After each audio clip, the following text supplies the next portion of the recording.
Seja bem-vindo à Academia Brasileira de Direito do Trabalho e ao seu universo digital repleto de informações trabalhistas e previdenciárias extremamente relevantes para o seu cotidiano, em uma verdadeira revista dos fatos e acontecimentos jurídicos, econômicos, sociais e políticos. Nas nossas redes sociais, além de muita interatividade, você encontrará notícias, entrevistas e aulas com os maiores especialistas da atualidade no Brasil e no mundo.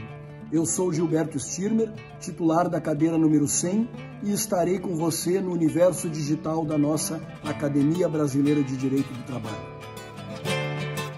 Cumprimento a todos que nos honram em participar desse nosso encontro. Caríssimos confrades e confreiras, a Academia Brasileira de Direito do Trabalho, com muita alegria, recebe o professor Celso Pio. Em nome da Academia, especialmente do nosso presidente, ministro Alexandre Agra Belmonte, da nossa diretora Tereza Narras, eu o saúdo e tenho pessoalmente um prazer muito grande de estar com Vossa Excelência. Podemos dizer, resumidamente, do longo e expressivo currículo do professor Celso Pio, que ele é desembargador do TRT da 2ª Região, professor da Universidade de Santa Cecília, mestre em Direito e, por último, está participando da Comissão de Estudos de Direito Portuário, instituída pelo TST, dirigida a comissão pelo ministro Guilherme Caputo Bastos. Quem frequenta o tema trabalhista sabe que nós estamos a dialogar, dentro de alguns minutos, com um dos mais especializados conhecedores da questão do trabalho portuário no país.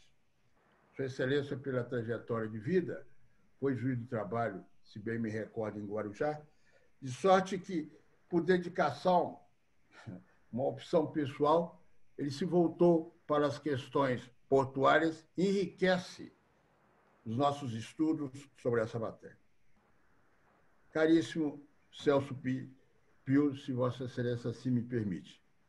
Estamos muito honrados, repito, e eu, pessoalmente, muito agradecido com a presença sua entre nós. Bom dia, ministro Carlos Alberto. Não sei se sou merecedor de tão preciosas palavras, mas eu estou muito honrado em participar dessa temática de direito portuário, ainda mais com a mediação do ministro Carlos Alberto, que é uma referência para todos os magistrados quando da sua atuação no Tribunal Superior do Trabalho. Eu estou aí para fazer 30 anos de magistratura, então acompanhei muito de perto o trabalho de Vossa Excelência no Tribunal Superior do Trabalho. Sempre atuei na Baixada Santista, ora no Guarujá, ora em Santos e ora em Cubatão, ou seja, pegando toda a área portuária, porque o Porto de Santos tem o lado direito, o lado esquerdo, e nós temos no final do porto os terminais de Cubatão, os terminais de uso privativo. Então, é uma área que, até por necessidade do trabalho, os juízes da Baixada Santista são obrigados a ter um conhecimento especial, porque julgamos no dia a dia questões quer do porto organizado, quer dos terminais. E depois da promoção para o Tribunal Regional do Trabalho, eu tenho sempre tentado aí, atuar no sentido de levar os esclarecimentos o máximo possível para os colegas que não estão muito acostumados à área, porque não atuam. Até na escola judicial, nós aí recebemos os juízes novos, e a gente tem toda uma preparação nos cursos.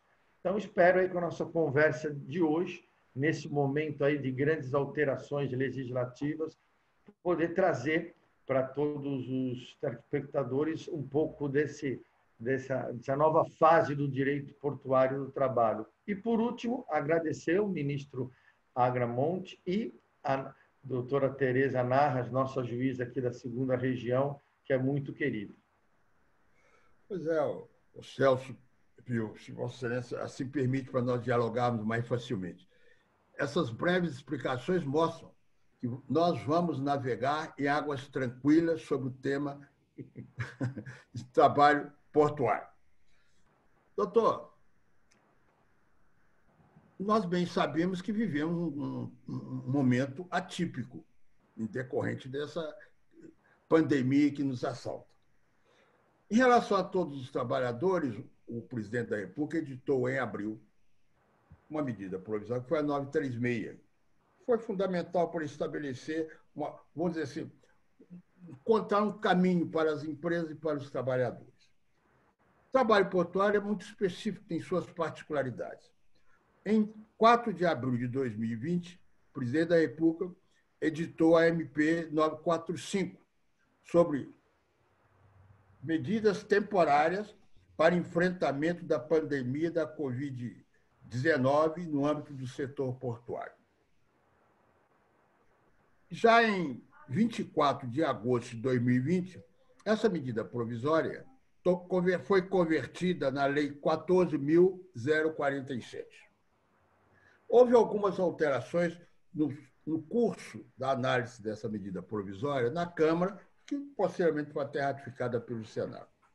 Sobretudo em relação à questão de condições para, nos termos do artigo 2º, a escalação de trabalhador portuário, em relação a critérios de idade para afastamento remunerado do trabalhador. Assim como também houve, eu me recordo, uma modificação quanto ao retorno, a possibilidade de retorno dos idosos saudáveis. Antes de adentrar em outros aspectos, essa medida provisória, apesar de curta, ela é muito rica. Eu gostaria que nosso querido mestre adentrasse na análise sobre essas medidas de caráter temporário, uma medida provisória, hoje convertida em lei. A medida provisória 945 foi a tentativa do governo federal, que está editando normas em todas as áreas, dado esse momento gravíssimo de crise sanitária, e ela é específica do direito do trabalho portuário. Foi convertida em Lei 14.047, no dia 24 de agosto, ou seja, não temos nem um mês ainda da referida legislação. Ela é uma medida provisória que atende, lógico, os elementos, os pressupostos trazidos no artigo 62, de urgência e de relevância, porque a pandemia e a necessidade do enfrentamento para garantir até a continuidade da atividade portuária, que é tão importante para o Brasil, em razão de ser o responsável por 100% do escoamento de toda a produção agrícola brasileira. Essa medida provisória, quando houve a conversão no projeto de lei, o Congresso Nacional não apresentou nenhuma emenda que não guardasse uma relação, uma pertinência temática com a medida provisória. Então, toda aquela discussão da ação direta de inconstitucionalidade, 5.172, quando o Supremo, os denominados pelo ministro Barroso, os jabutis, que às vezes eram colocados em medidas provisórias, não se enxerga no projeto de lei de conversão, e ela tratou de medidas temporárias específicas para o trabalho portuário, e, em especial, quanto à questão de proteção ao trabalhador que estivesse dentro do grupo de risco. Inicialmente, a medida provisória estabeleceu que o trabalhador que tivesse 60 anos de idade estaria impedido da prestação, da possibilidade de escalação. O órgão gestor de mão de obra, que é quem faz a escalação no porto organizado, quando o operador portuário requisita para o órgão gestor, e o órgão gestor teria que retirar da escalação esse trabalhador acima de 60 anos. Essa questão gerou grande judicialização em todos os tribunais regionais. Aqui no Tribunal Regional do Trabalho da 2ª Região, nós tivemos só uma decisão, num mandado de segurança, e com acórdão, que empatou 5-5 e foi até voto da presidência da SDI, foi uma única decisão que declarou a inconstitucionalidade e enviou para o pleno em razão da reserva do plenário para análise da questão da constitucionalidade. As demais decisões foram no sentido da constitucionalidade, uma vez que, ponderando aí os princípios, foi o entendimento firmado, foi no sentido da proteção à vida seria mais importante. Mas, em razão de toda essa polêmica e da movimentação dos sindicatos dos trabalhadores, foram apresentadas várias emendas nesse sentido. Eu acompanhei o processo legislativo, foram mais de 100 emendas apresentadas, e umas 20 relativas à idade, para poder alterar essa idade. No final, acabou alterando a idade para 65 anos, mas com a possibilidade ainda do trabalhador com idade superior a 65 anos, se ele apresentar um atestado que está em condições da prestação de serviços, não teria o porquê impedir a escalação. Então, a regra hoje que está vigente é no sentido, até 65 anos, automático, está na escalação, lógico, desde que não tenha uma doença pré-existente, não apresente um quadro de Covid. Acima de 65 anos, que hoje, 65 anos, o trabalhador é um jovem, daí o ministro Carlos Alberto é um jovem, e eu tenho vários colegas que estão aí para a idade para se aposentar com 74 anos na magistratura, e são jovens, teriam condições perfeitamente de continuar prestando serviços para o judiciário e ainda trazendo toda essa bagagem de experiência. Apesar do serviço do trabalhador portuário exige muito a força física, é diferente de um serviço intelectual, mas eles acabaram essas emendas sendo aprovadas e hoje, até 65 anos, escalado, e acima de 65, desde que prove que esteja apto para o exercício das atividades. Bem, caro mestre, você, mais do que ninguém, sabe que eu não sou especialista nessa matéria. Eu sou de Minas Gerais e depois vim para o TST, então o máximo que nós temos lá são lagoas em Minas Gerais. Nosso mar, quando queremos, nós vamos ao estado do Espírito Santo com frequência.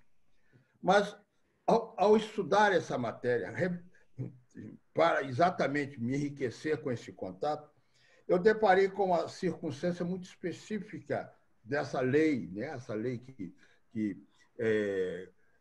em que foi convertida a medida provisória, que, pelo artigo 6º, provocou uma alteração na Lei 12.815, de 2013, admitindo um aspecto que me pareceu muito interessante, aí vai a minha curiosidade de praticamente quem é leigo da matéria, que é o problema da multifuncionalidade daqueles que trabalham no sistema portuário brasileiro. Então, eu gostaria que você nos explicasse, professor Celso Pio, como é que se entende essa questão da multifuncionalidade?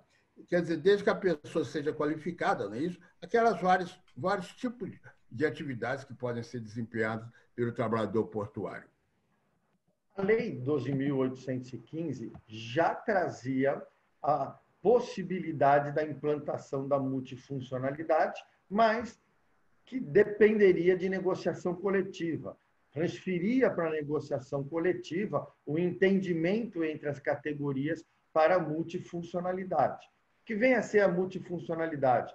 Pegando as categorias dos trabalhadores portuários, bloco, capatazia, estiva, vigia, conferente, concertador, as categorias previstas no artigo 40 da Lei 12.815, que, desde que houvesse um treinamento e uma capacitação reconhecida pelo órgão, eu poderia escalar um vigia para exercer a atividade de estivador.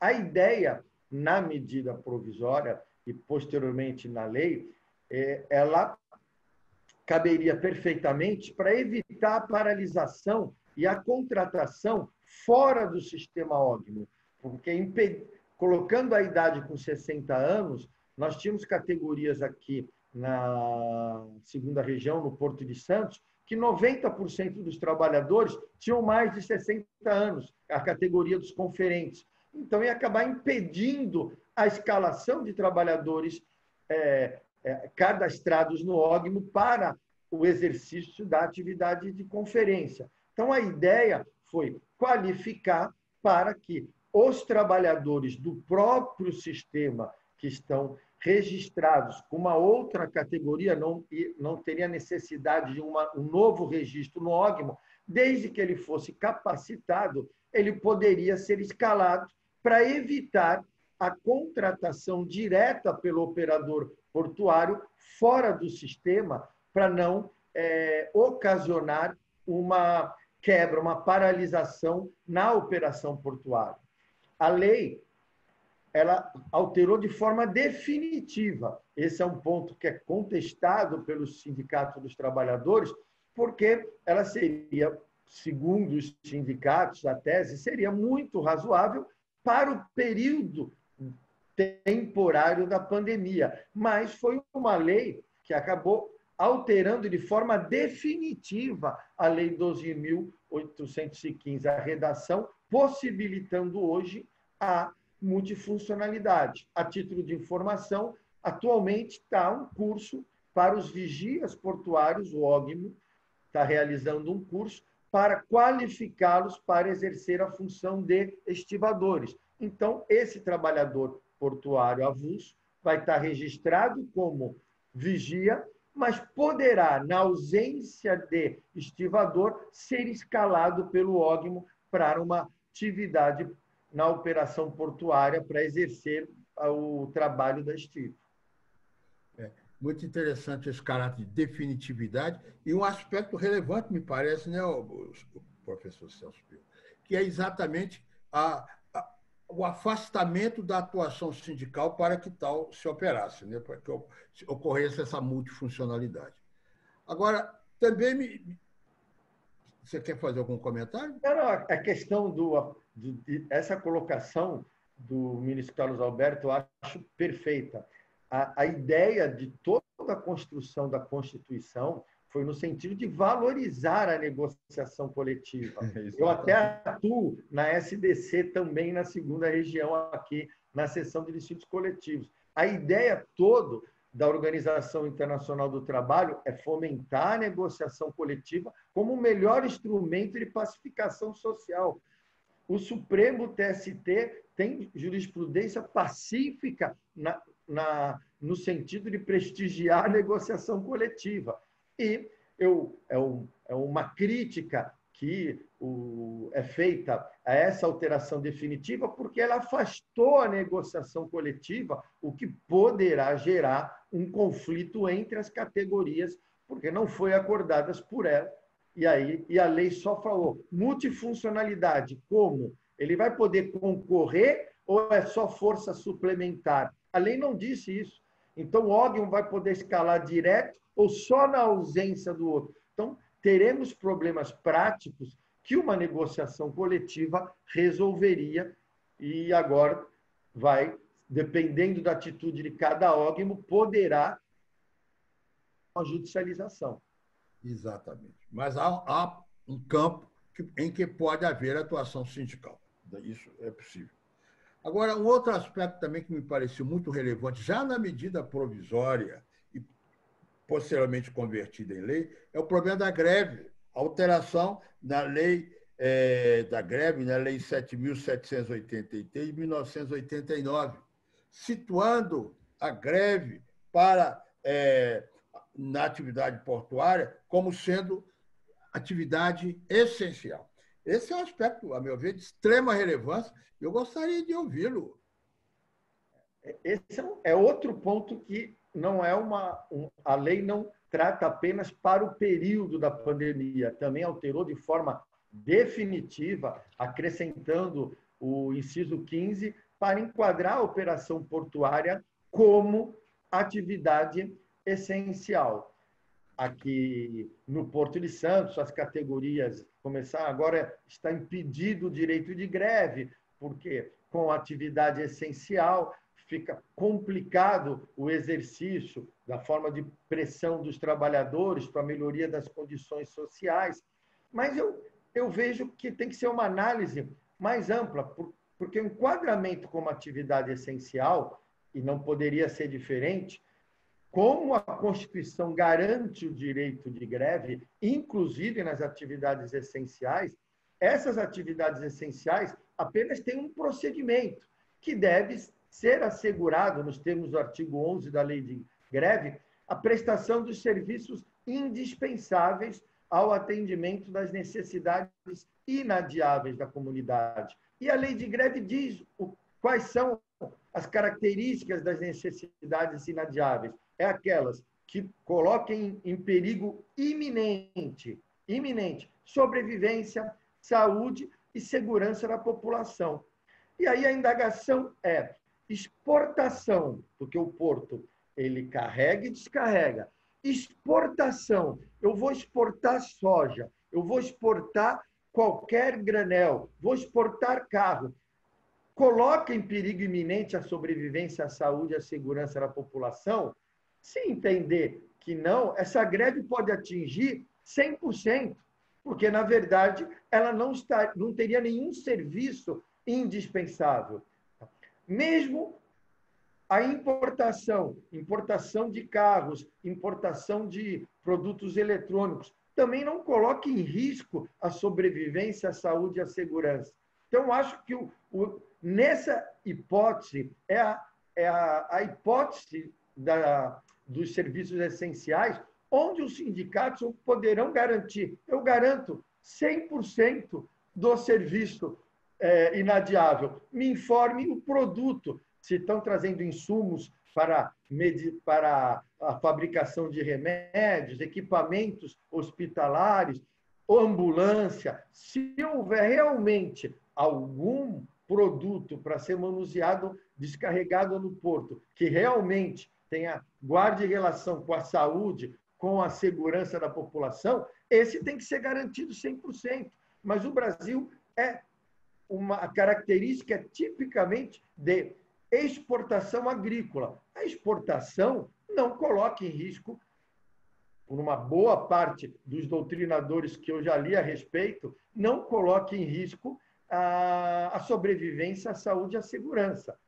Nós não tivemos ainda nenhuma greve, porque nesse período, inclusive, há a possibilidade prevista na Lei 14.047 de substituição do trabalhador grevista, o que é também contestado uma constitucionalidade ou não, porque estaria impedido o direito de greve, é algo que pode ser judicializado também, porque a lei diz, havendo indisponibilidade, inclusive em razão de greve, o operador pode substituir, ou seja, está impedindo o direito de greve. Então, isso poderá ser discutido no judiciário, a constitucionalidade dessa possibilidade de substituição. Mas eu vejo, primeiro que eu acho que deveria ter sido discutido num processo legislativo normal, regular, ordinário, essa alteração definitiva, mas eu não vejo grandes problemas práticos para o exercício do direito de greve, que é sagrado, é um dos pilares do direito do trabalho, do direito coletivo de trabalho, essa alteração legislativa. Quer dizer que você entende, caríssimo esse, que essa questão da indisponibilidade de trabalhadores portuários, possibilitando ao empregador, né, ao operador, né, seria tecnicamente o operador portuário, a requisição de outros empregados para substituí-lo, seria um preceito definitivo através da lei? Ou estaria restrito apenas ao período decorrente da legislação para a pandemia, enfrentar a pandemia? a possibilidade de contratar fora até do sistema OGMO, que isso é uma questão da exclusividade e prioridade, que nós podemos conversar, que isso é um ponto de conflito muito grande. Mas a possibilidade de contratar quando houver indisponibilidade é só durante a pandemia. Por isso que as categorias todas estão esperando terminar a pandemia para poder iniciar os processos naturais de negociação coletiva, para estabelecer a contratação coletiva para os próximos períodos, porque durante esse período, se houver um movimento, o operador está permitido, foi dado permissão, está fora do sistema, por contrato por prazo determinado. E aí quebra a exclusividade do trabalhador portuário, que é algo sagrado para os trabalhadores portuários. Já há algum tempo, não é isso? Quando eu era ministro, eu me recordo, por algumas vezes, nós debatimos lá a questão do adicional de risco. E o TST até firmou um entendimento em relação ao trabalhador portuário avulso. Trabalhador portuário avulso.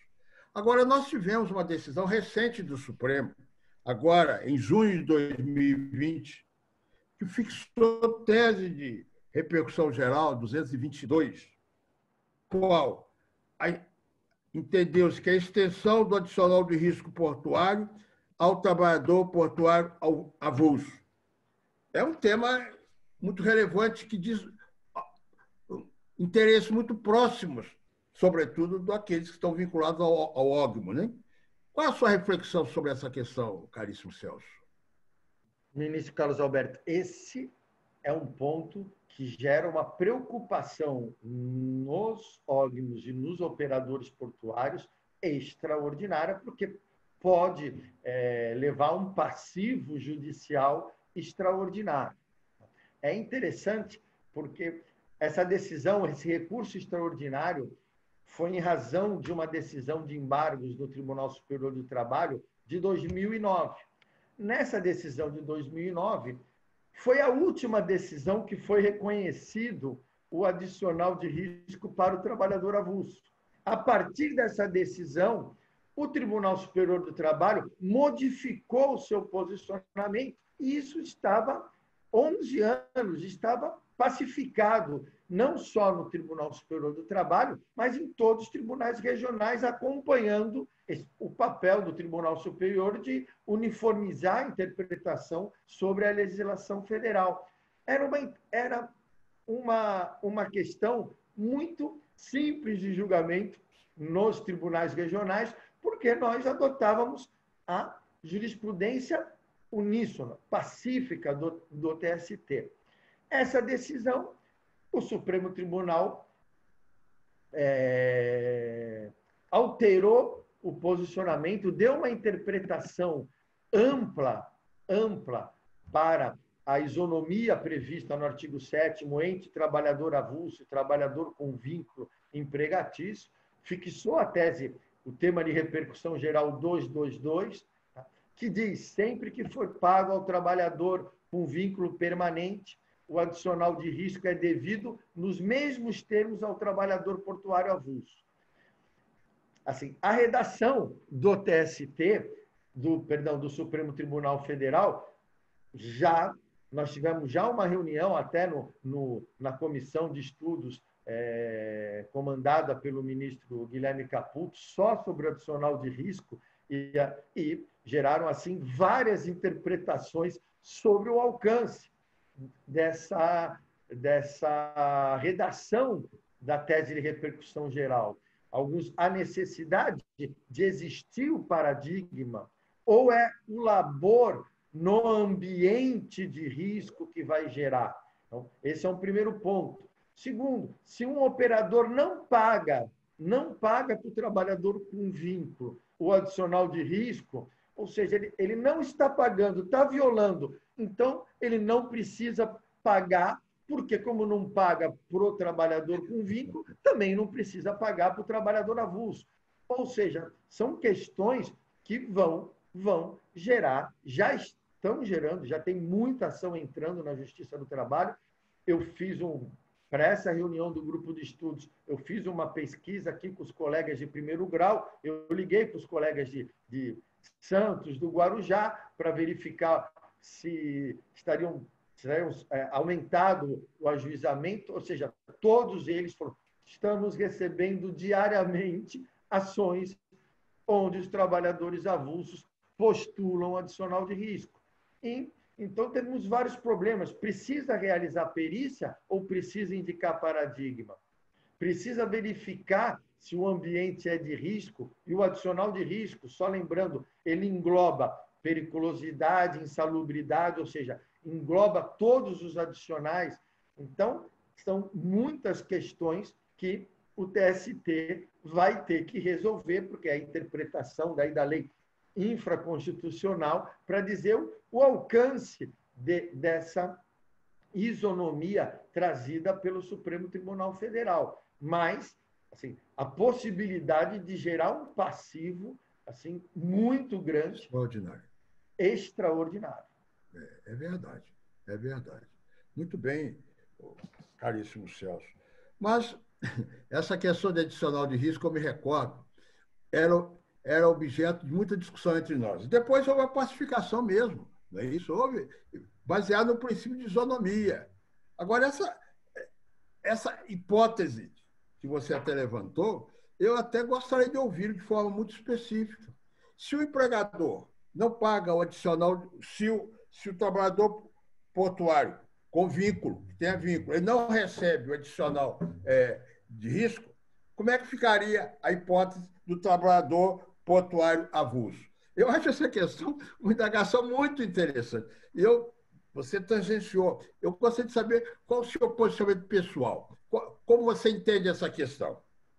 Então, temos que voltar um pouco. O adicional de risco é previsto na Lei 4.860 de 65, que naquele momento histórico, temporal, não tinha a operação portuária integralmente para os trabalhadores avulsos. Inclusive, os trabalhadores de capatazia eram vinculados às companhias docas, antigas companhias docas. Hoje o nome é Autoridade Portuária, ou seja, alterou o nome, mas antigas companhias docas.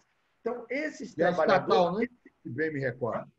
Essas companhias docas eram vinculadas ao Estado, não é isso? Vinculado, e agora continuam sendo autoridade portuária, continua sendo uma empresa pública. Eles se retiraram da operação portuária. Então, ainda existem trabalhadores na parte administrativa, alguns trabalhadores na parte de vigia do porto, não do vigia portuário avulso, e esses trabalhadores recebiam, e alguns recebem, como esses vigias, os vigilantes recebem adicional de risco. Mas, por exemplo, os da capatazia que recebiam, eles é uma categoria que deixou de existir porque foi transferida para o trabalhador avulso.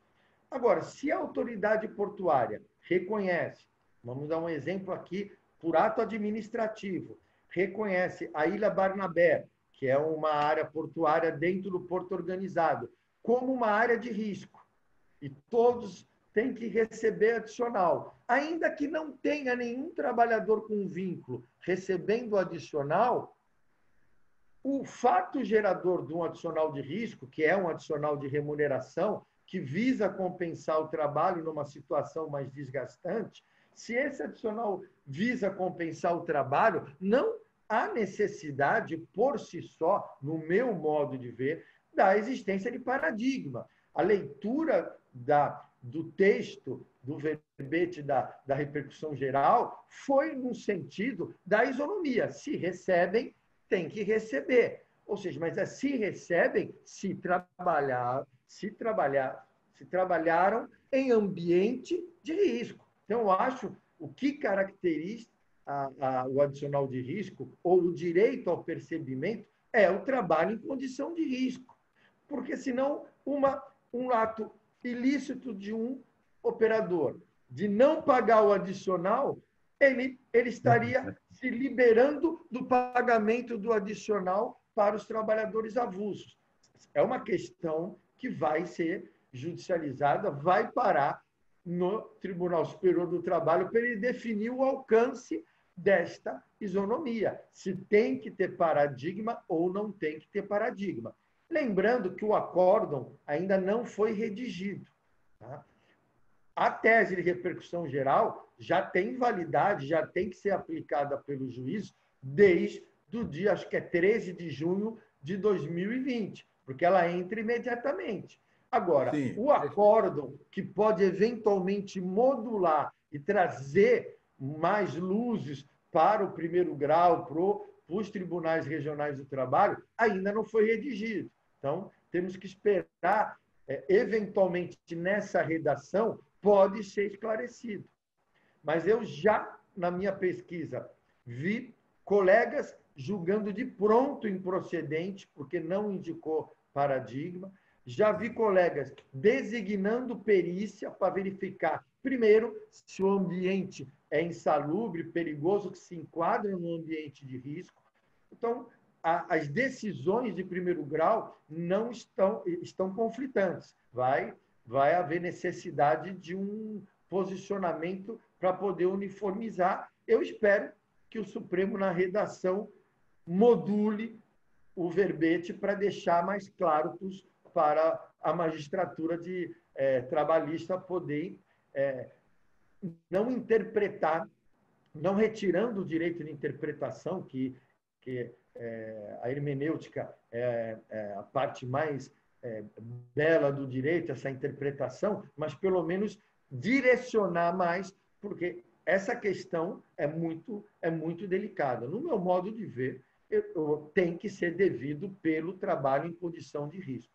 Trabalhou em condição de risco, tem que receber o adicional de risco. Nessa colocação sua, você mata muito a minha curiosidade pessoal, de vários. Mas aí surgiu-me uma questão. O TST, há pouco, deliberou que é impossível, não tem amparo legal, acumulação do adicional de insalubridade com de periculosidade. Eu lhe perguntaria, você vê viabilidade de se acumular o adicional de risco com o adicional de insalubridade, por exemplo? Não, aí eu não vejo como, porque a Lei 4.860, ela é expressa e ela diz que o adicional de risco engloba os adicionais de periculosidade e insalubridade. Ainda que o TST, naquela questão que o Pleno, em razão do acordo do ministro Cláudio, acho que foi do ministro Cláudio Mascarenhas, que quanto à questão da convencionalidade, da proibição do acúmulo do adicional de insalubridade e periculosidade, onde o TST entendeu que não seria inconvencional o artigo seletista. Ainda que tivesse decidido ao contrário, que pudesse acumular os adicionais, como a lei do adicional de risco ela já estabelece que engloba os dois, eu não vejo como receber adicional de risco com qualquer outro adicional. E por isso que ele é 40% sobre a hora normal, ou seja, ele é um valor superior à periculosidade, superior à insalubridade, se o empregado recebesse salário mínimo. 40 do mínimo, 40 do salário. Ou seja, o adicional de risco nunca gera prejuízo frente ao adicional de insalubridade e periculosidade. Perfeito. Muito bem. Bem posta a questão, Celso. Prezado Celso, me conte uma coisa. Questão da exclusividade ou prioridade na contratação de trabalhador portuário credenciado no OGMO, com vínculo empregatício pelo operador portuário. Como é que você situa essa questão, esse problema? Esse é uma das grandes bandeiras e lutas, essa manutenção da exclusividade, e é uma grande conflito com os operadores portuários. O capital e o trabalho aí é um conflito muito grande, porque os operadores portuários, eles, quando ganham as concessões, os arrendamentos nos portos organizados, eles são obrigados a grandes investimentos.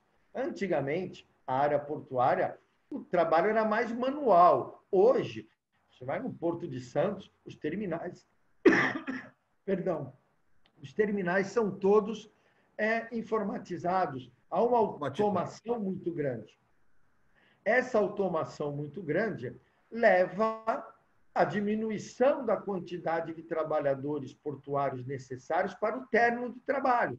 Não precisa mais tanto estivador, tantos conferentes, tantos consertadores, o que faz que gere falta de trabalho para os trabalhadores portuários e até pode gerar um desemprego, uma ausência de trabalho para os trabalhadores avulsos.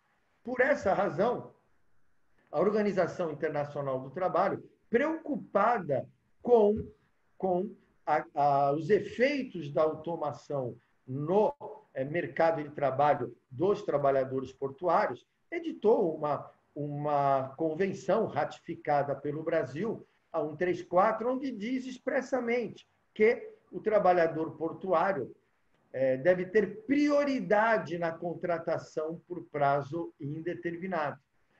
Porque desde a Lei 12.815, o operador é obrigado a ir no sistema, ele pode requisitar o trabalhador avulso ou ele pode vincular. Ele já vincula trabalhadores avulsos mediante contrato por prazo indeterminado.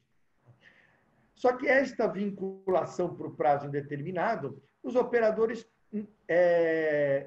em razão do termo prioridade, entendiam que poderiam contratar fora do sistema OG. A Lei 8.630, de 93, a Lei de Modernização dos Portos, ela também falava em prioridade.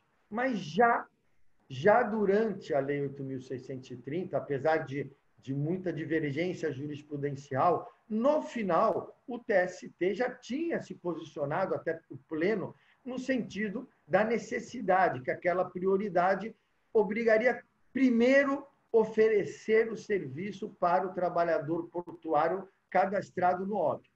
Veio a Lei 12.815 e usou a expressão exclusividade. E aí começaram a surgir indagações. Como, tentando resolver essa aparente antinomia de normas, tá? Pelo critério tradicional de antinomia de normas, criado pelo Norberto Bobbio, ou seja, critério hierárquico, critério cronológico ou da especificidade, como a convenção da OIT seria superior à lei, deveria prevalecer a convenção da OIT. Essa questão chegou ao TST, tá? E a minha posição eu sempre apliquei, e eu redigi vários acordos, e o TST acabou adotando essa posição que eu também possuí aqui no Tribunal Regional do Trabalho, estabelecendo que não se aplica quando Tratado Internacional de Direitos Humanos não se aplica a regra tradicional de antinomia de normas, porque os tratados de direitos humanos eles devem ser interpretados, tá, com um diálogo das fontes, uma outra teoria, ele deve ser interpretado sempre com base no princípio pro homine, ou seja, sempre no sentido de prevalecer a interpretação que mais prestigie os direitos humanos, no caso, os direitos humanos do trabalhador. Então, ainda se existir um conflito, porque a regra interna ela é superior à norma contida na Convenção Internacional, deve prevalecer a norma interna. Ou seja, há uma conversa, há um diálogo, não se exclui. E aplica-se a norma no sentido do princípio, como repetindo, pro homine, aquela que mais beneficia. E o TST entendeu assim, ou seja, apesar da OIT entender prioridade, ela garantiu um mínimo, que não impede, como todo tratado de direitos humanos, que o país tenha uma legislação interna que vá além daquele mínimo. Isso é característica até da construção dos direitos humanos. Sempre os tratados, eles vão avançando aos poucos para uniformizar aquela garantia mínima. porque se ele dá o máximo, não havia ratificação da Convenção Internacional. Então, o TST entendeu, e por uma decisão em recurso de embargos da SDI 1, é a última decisão e a primeira em recurso de embargos do TST, entendeu que se aplica a exclusividade. É obrigado a contratar por prazo indeterminado dentro do sistema OG. Há muita divergência na doutrina, os operadores portuários contestam muito essa obrigatoriedade por um problema prático. Um problema prático.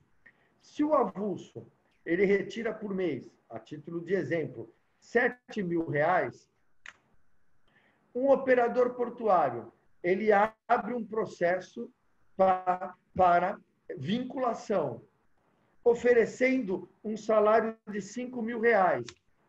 É lógico que nenhum trabalhador avulso vai se candidatar, porque eu não vou me candidatar para receber menos. Essa é a queixa do Sindicato dos Trabalhadores. Por isso que não tem trabalhadores avulsos interessados. Não é que eles não estão interessados em trabalhar, eles não querem trabalhar ganhando menos. Esse é o problema prático que eles têm que resolver isso numa negociação coletiva, garantindo, pelo menos, um valor mínimo para esses trabalhadores vinculados, porque eles passam a ser regidos integralmente pela CLT.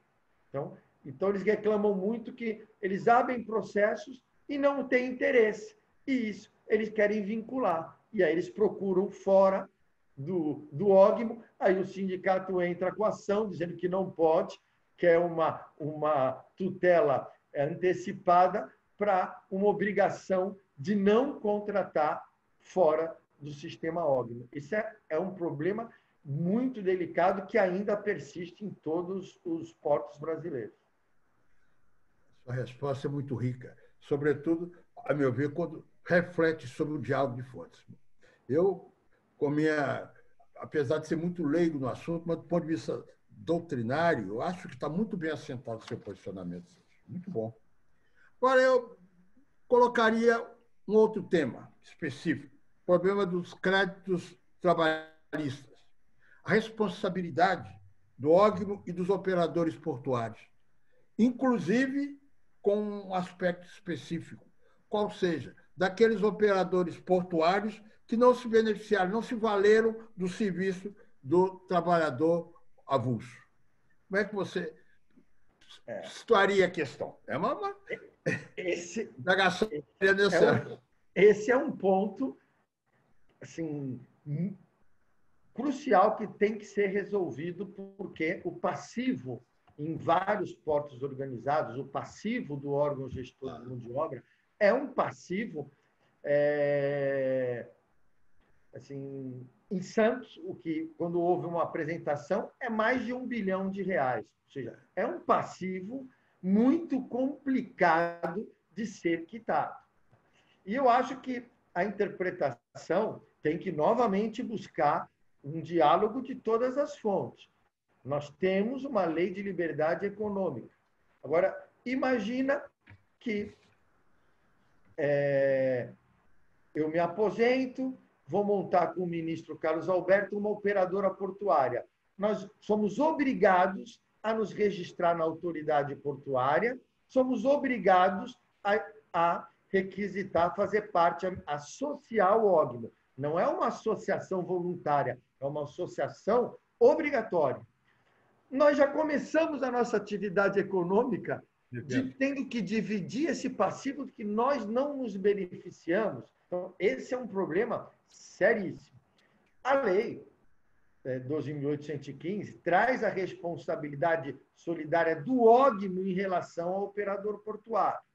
Então, num primeiro momento, a responsabilidade do operador portuário, pela análise até literal do artigo, como operador portuário, é só dele. É só o operador portuário, ele responde pelas obrigações trabalhistas e previdenciárias dos trabalhadores que prestaram serviços para ele.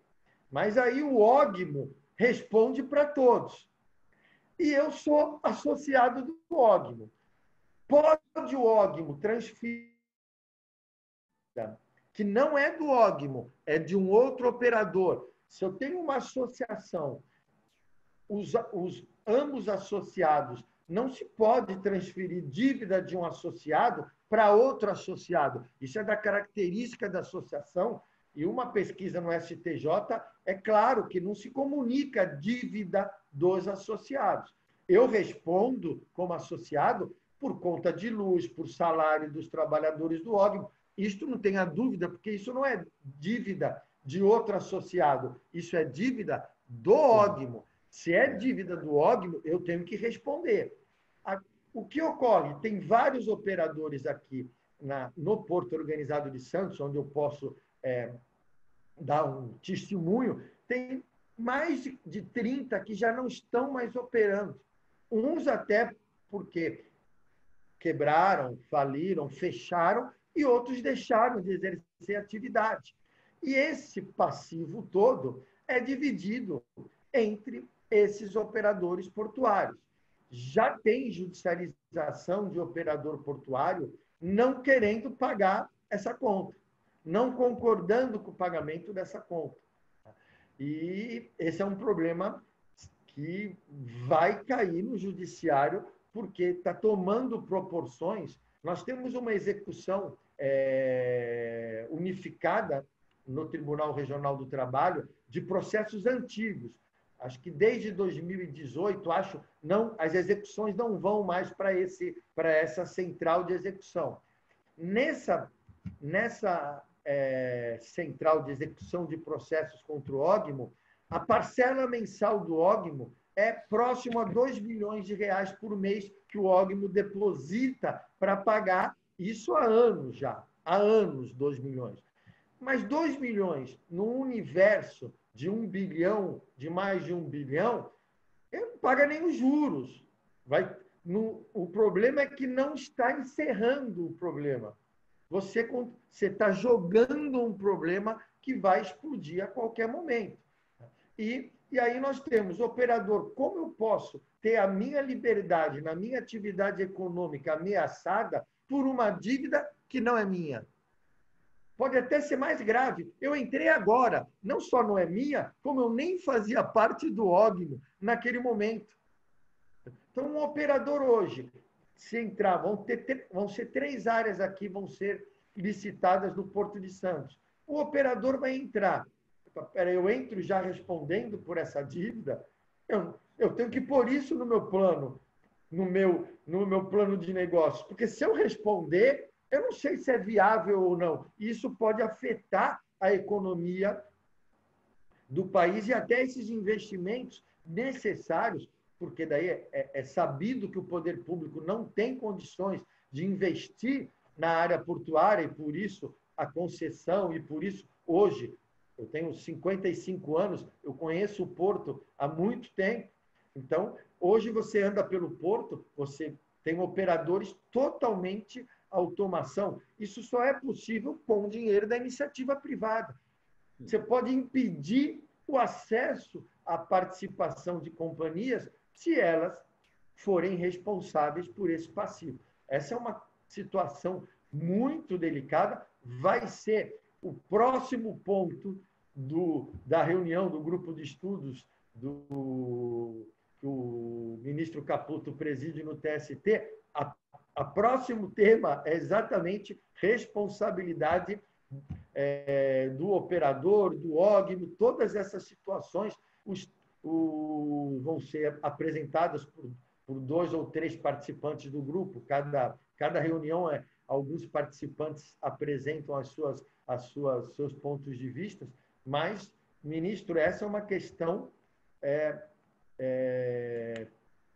primordial, e ainda mais com o adicional de risco. Ainda coloca um passivo do adicional de risco em uma empresa que era enorme no Porto de Santos, que não funciona mais, tá? Que era a que mais requisitava a mão. Vai ser dividido automaticamente para todos os operadores que não se beneficiaram. É uma questão que eu ainda não apreciei, vai cair isso no tribunal com certeza, e TST vai ter que posicionar, e eu acho que tem que fazer uma análise lógico-sistemática, dialogando lei de liberdade econômica, lei da associação e a própria lei do direito portuário, que dá a responsabilidade solidária. É um ponto realmente delicadíssimo. Celso, me diga uma coisa, você fez uma menção, aliás, muito interessante, que eu ia até fazer uma pergunta sobre isso, a atuação da Comissão de Estudo do Direito Portuário do TST, de que você participa, sob a coordenação do ministro Guilherme Caputo Basso. Como tem se procedido o relacionamento, o intercâmbio entre essa comissão e os tribunais regionais do trabalho, sobretudo através da Escola de Formação e Preparação dos Juízes? Na realidade, esse grupo que é um grupo de estudos, né, formado pelo o presidente é o ministro Guilherme Caputo, mas está o ministro Agramonte, está o ministro Alexandre Ramos, está o ministro Márcio Eurico, e eles convidaram um desembargador do Tribunal Regional do Trabalho de São Paulo, um do Porto, um do Paraná, das regiões onde tem portos organizados com mais judicialização. Convidaram um juiz de trabalho de Santos, o doutor Samuel faz parte da comissão, convidaram advogados do Sindicato dos Trabalhadores, advogados dos operadores portuários e convidaram o órgão gestor de mão de obra. Ainda não há, pelo que eu tenho conhecimento, ministro Carlos Alberto, ainda uma ligação institucional com a Escola Nacional da Magistratura. É um grupo de estudos formado no Tribunal Superior do Trabalho pelo ministro Guilherme Caputo e pelos demais ministros que eu mencionei, mas não existe ainda uma relação institucional, e eu fico aí devendo uma resposta mais precisa, porque, na verdade, eu participo do grupo, vou em todas as reuniões, mas essas decisões de cúpula, essas aí ficam concentradas no próprio TST com os quatro colegas ministros do TST. Eu já não tenho essa informação precisa para passar. Mas tudo tem etapas, então vocês estão numa etapa preliminar, certamente vai se debordar e vai alcançar todos os tribunais, sobretudo as escolas de formação e aperfeiçoamento dos magistrados. Caríssimo Celso, eu só tenho palavras de agradecimento a você. Eu acho que foi um encontro magnífico, com quem sabe, com quem com propriedade aborda os temas. Eu, pessoalmente, me senti privilegiado de ter esse contato com você e tenho certeza que todos aqueles que vão participar desse nosso encontro com sua audiência, com o prestígio de sua audiência, vão também ficar enriquecidos. Eu lhe agradeço pessoalmente, em nome da academia, essa sua participação. Muito obrigado. Ministro Carlos Alberto, eu agradeço muito, agradeço a academia, agradeço à doutora Tereza Narras, ao presidente ministro Alexandre Iac, que me deram a honra de poder participar com o ministro Carlos Alberto Reis de Paula, que eu sempre fui um admirador desse encontro. Espero que a gente possa participar futuramente de novos encontros e agradeço a todos e espero ter aí satisfeito aí as dúvidas, curiosidades com um tema tão específico do direito do trabalho. Muito obrigado. Tenha um dia. Muito obrigado.